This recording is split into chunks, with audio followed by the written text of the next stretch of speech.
Ever wonder how you get to a website? Let's break down the magic behind it. You see, we use easy names, but computers, they need numbers to find anything. Think about it. Names like example.com are super easy for us to remember. But computers, they talk in long strings of numbers called IP addresses. So what if you had to memorize a number for every site you love?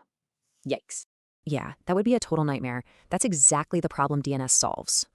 Luckily, we have DNS, the domain name system. It does the translating for us. So what is it? Just think of it like a giant phone book for the internet. Instead of a person's name, you look up a website to find its number.